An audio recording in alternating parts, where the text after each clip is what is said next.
Saya,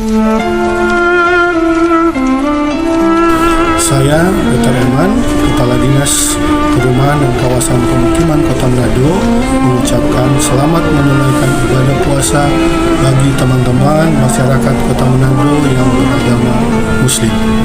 Terima kasih.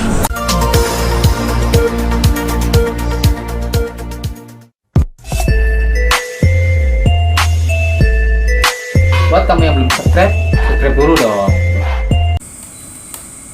Ya, jadi kalau kronologi terkait dengan kasus Pak Haji Sudarmono ini yang merupakan klien dari kami selaku kuasa hukum.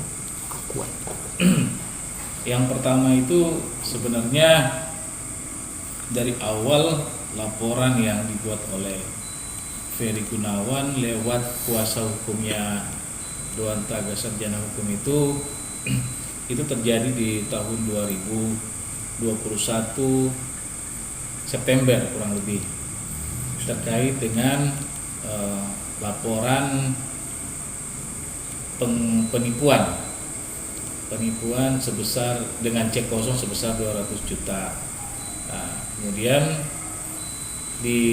dari laporan tersebut klien kami dipanggil oleh pihak kepolisian yang dalam hal ini Polresta Manado itu kurang lebih di bulan Maret tahun 2022. Namun pemanggilan itu statusnya adalah sebagai saksi. Nah, nanti kemudian diketahui bahwa status itu berubah pada saat kami memegang perkara dari klien kami di tahun 2023 Februari, itu resminya diberikan kuasa kepada kami, dan di situ kami baru melihat bahwa BAP tersebut dibuat di bulan Maret 2022 itu sebagai tersangka. Nah, ini yang merupakan salah satu keanehan yang kami peroleh dari BAP tersebut, karena pemeriksaan di bulan Maret 2022 itu adalah status sebagai saksi, bukan sebagai tersangka. Di pasal berapa itu, Pak? Pasal berapa maksudnya? Kasus tersebut pasal berapa itu, Pak? 351 ya? Ya. 378 ya, penggelapan. Jadi sebentar, Pak. Penggelapan dalam bentuk apa, Pak? Barang-barang apa, Pak? Penggelapan Penipuan. Jadi penipuan itu dengan cek kosong sebesar 200 juta. Nah, itu yang perlu diklarifikasi, bahwa yang menjadi objek laporan daripada kuasa hukum Ferry Gunawan ini adalah cek kosong sebesar 200 juta. Sementara cek itu yang mengeluarkan itu bukanlah klien kami, tetapi saudara Monik Sinaga yang mengeluarkan cek BSK dengan nominal sebesar 200 juta. Tetapi itu yang menjadi laporan daripada kuasa hukum Ferry, yang mana klien kami memberikan cek kosong sebesar 200 juta rupiah, padahal itu adalah cek yang dikeluarkan oleh saudara Monik Sinaga, bukan klien kami. Nah, status dari klien kami ini bukan membeli barang itu, tetapi klien kami ini adalah mengenalkan saudara Monik melalui AKBP Ginting. Kemudian saudara Monik ini meminta kepada klien kami untuk dikenalkan kepada Ferry Gunawan dalam rangka membeli sianida 50 kaleng dan karbon 30 sak. Nah, itu yang menjadi pokok permasalahan utama sebenarnya. Nah, kemudian dari situ kami melihat ketika kami diberikan kuasa pada bulan Februari setelah P21, dan kami melihat banyak keanehan-keanehan dalam proses BAP ini, sehingga kami membuat laporan atau dumas ke Polda Sulawesi Utara terkait dengan kekeliruan dalam penetapan tersangka ini. Nah, itu yang menjadi masalah. Kemudian yang kedua adalah terkait dengan proses hukum acara yang diterapkan oleh kepolisian itu tidak sesuai, karena klien kami belum pernah ditetapkan sebagai tersangka, dan BAP yang digunakan oleh polisi itu adalah BAP saksi, bukan BAP tersangka. Nah, itu yang menjadi tanda tanya besar. Kronologi pertama itu. Yang kedua, pada saat saudara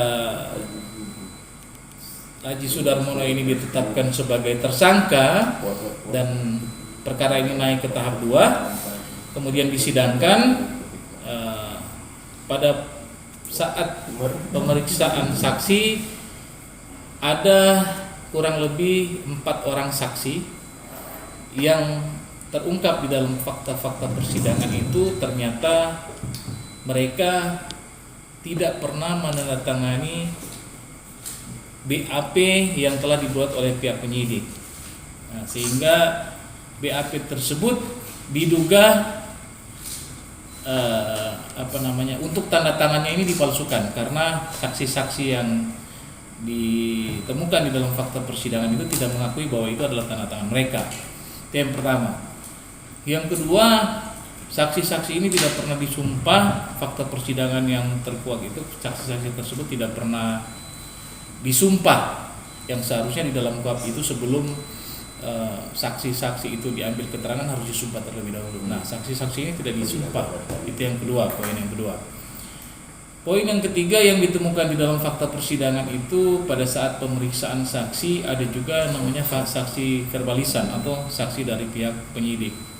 Nah, penyidik ini ditemukan terdapat 2 tanda tangan. Jadi 2 tanda tangan seorang penyidik itu, karena kalau kita ketahui ini namanya orang, tanda tangan itu cuma 1. Nah, ini penyidik mengakui bahwa dia mempunyai 2 tanda tangan yang berbeda, yang berlaku di dalam administrasi kependudukannya, seperti itu keterangannya. Setelah kami mintakan tanda tangan yang 2 tanda tangan yang berbeda itu, ditemukan di dalam fakta persidangan ternyata tanda tangan yang kedua dari saksi verbalisan ini atau penyidik ini tidak sesuai atau tidak berbeda.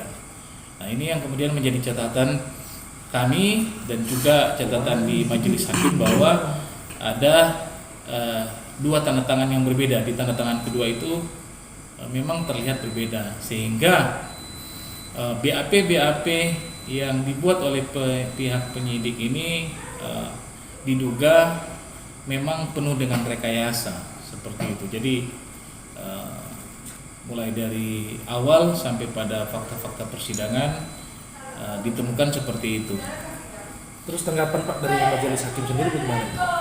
Ya, mereka punya tanggapan sendiri, mereka punya kesimpulan sendiri. Kita belum bisa memastikan apa tanggapan dari majelis, tetapi kami berusaha mengungkap fakta-fakta persidangan itu, dan pasti majelis mempunyai pendapat tersendiri yang nantinya dituangkan di dalam pada saat putusan nanti. Seperti itu.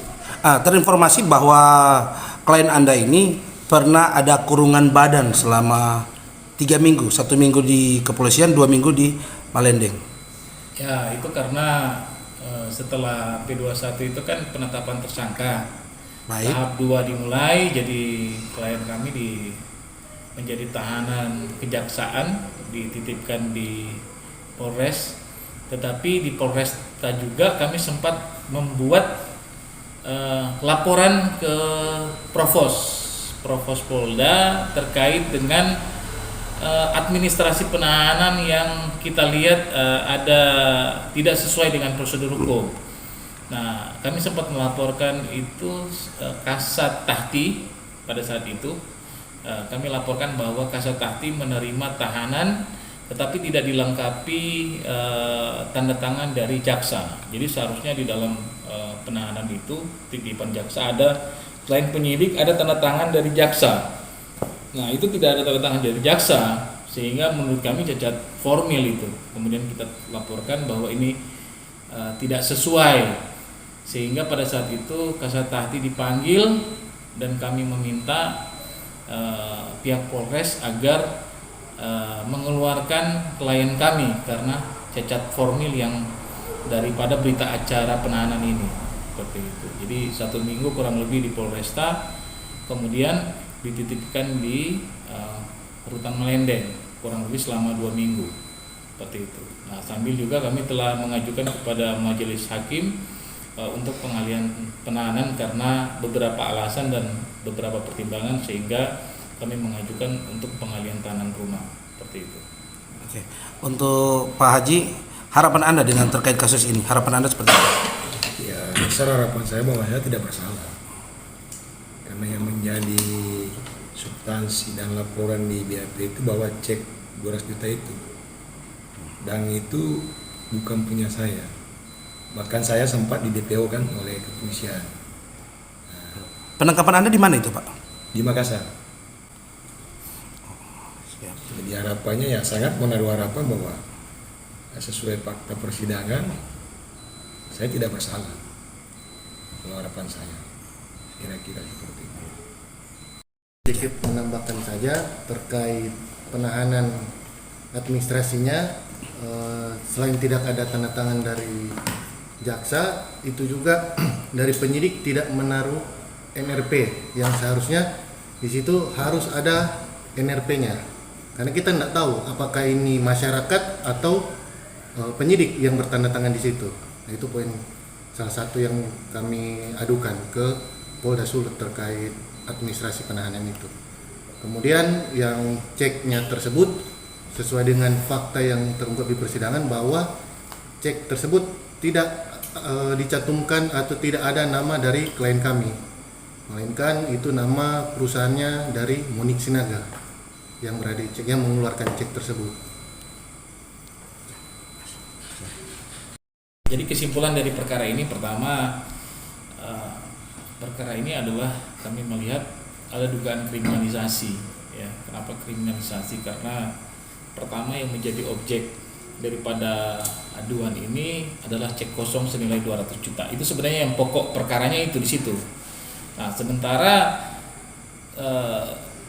cek kosong 200 juta ini bukan dikeluarkan oleh Aji Sudarmono, tetapi dikeluarkan atau diterbitkan oleh saudara Monik Sinaga, sehingga yang sebenarnya yang ditetapkan sebagai tersangka itu adalah Monik Sinaga, bukan Aji Sudarmono.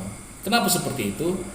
Ya karena cek kosong itu dikeluarkan oleh Monik Sinaga dan bertanda tangan perusahaannya dia, sehingga yang harusnya yang menjadi tersangka itu adalah Monik Sinaga. Nah, sehingga kami melihat bahwa ada dugaan kriminalisasi di sini. Kemudian yang kedua, BAP yang terkuak dalam fakta persidangan itu memang penuh dengan rekayasa. Kenapa penuh dengan rekayasa? Ini yang menjadi benang merah di sini adalah karena BAP tersebut dibuat bukan di kantor Polresta Manado, tetapi di salah satu tempat kantor dari pelapor ini, kurang lebih di Hotel Jels lokasinya. Nah, itu yang menjadi cacat formil di situ. Itu bisa saja di BAP kalau misalnya orang tersebut dalam kondisi sakit parah, baru kemudian ada alasan sehingga polisi bisa mem-BAP seseorang itu di kediamannya. Tapi kalau dalam kondisi sehat harus di BAP di kantor polisi, karena namanya juga berita acara perkara di Polresta, ya harus di kantor Polresta. Nah, yang kedua, ketika di BAP tanda tangannya ini tidak sesuai, jadi bukan tanda tangan orang-orang yang ada di situ. Kenapa tidak sesuai? Karena kita mencocokkan antara tanda tangan yang terdapat dalam KTP, dan kami juga meminta kepada beberapa saksi untuk membuat tanda tangan kembali di depan majelis hakim, apakah tanda tangan di BAP sesuai atau berbeda. Ternyata ada 4 orang saksi yang tanda tangannya memang berbeda, tidak sesuai. Nah, itu yang menurut kami bahwa perkara ini adalah perkara murni kriminalisasi. Kami menduga seperti itu. Dan yang kedua, harusnya yang ditetapkan sebagai tersangka dalam perkara ini adalah saudara Monik Sinaga, yang kemudian sampai saat ini yang bersangkutan tidak tahu keberadaannya. Bahkan kemarin pada saat persidangan jaksa tidak mampu menghadirkan saudara Monik Sinaga ini untuk dihadirkan di dalam persidangan. Berarti ada permainan, Pak? Ada permainan antara pelapor dengan... Kami menduga seperti itu, tetapi kita akan melihat lagi di fakta persidangan, ya tinggal nanti apakah permainan itu adalah keputusan dari majelis. Kami tidak bisa menyimpulkan seperti itu. Untuk Ferry sendiri dia terlibat sebagai apa di sini? Siapa? Ferry, Pak Ferry. Kalau Pak Ferry, Ko Ferry itu sebagai penjual, dia penjual sianida dan juga karbon. Seperti itu. Transaksi itu sebesar, kalau dilihat dari laporan itu adalah 312.500.000. Nah, 312.500.000 dan sudah dilakukan pembayaran oleh Monik Sinaga itu sebesar 112.500.000. Jadi 112.500.000 itu sudah dilakukan pembayaran. Untuk Ko Ferry sudah pernah dihadirkan di persidangan, Ko Ferry? Sudah, kemarin dihadirkan oleh jaksa penuntut umum dan kami juga sudah menggali beberapa fakta-fakta persidangan. Oh, dari tim kuasa hukum, kalian tim kuasa hukum, sudah Anda bertanya kepada Ko Ferry, apa tanggapan beliau? Oh sorry, 112.050.000. 250. 112.250.000. Gimana? Apakah tim kuasa hukum kalian sudah pernah bertanya dari persidangan nanti kepada Ko Ferry? Apakah kalian sudah pernah bertanya? Ya sudah, kami sudah bertanya. Jadi, jawabannya seperti apa? Ya ada beberapa jawaban yang disampaikan bahwa memang yang pertama Ko Ferry itu mengenal Monik Sinaga memang dari klien kami, memang itu dikenalkan. Tetapi klien kami sebenarnya tidak mengenal Monik Sinaga ini. Yang mengenal Monik Sinaga ini adalah AKBP Ginting. Gitu. Jadi AKBP Ginting mengenal Monik Sinaga, kemudian Monik Sinaga ini lewat AKBP Ginting diperkenalkan kepada klien kami bahwa yang bersangkutan ingin membeli sianida dan juga karbon dengan nilai 50 kaleng sianida dan 30 sak karbon. Jadi Ko Ferry dalam status ini adalah sebagai penjual sianida dan karbon. Saya tahu Anda Pak Ginting ini masih aktif dalam kepolisian atau tidak, Pak? Ya, informasi terakhir bahwa dulu yang bersangkutan itu dinas di Polda Sulut dan saat ini sudah dimutasi, entah di mana posisinya sekarang. Baik. Ada tambahan tadi. Oke. Ya, sedikit tambahan saja terkait pembelian sianida itu, klien kami tidak menerima barang tersebut, melainkan dari penjual langsung mengirimkan ke pembeli, yaitu Monik Sinaga. Itu sesuai dengan fakta di persidangan yang kami temukan seperti itu.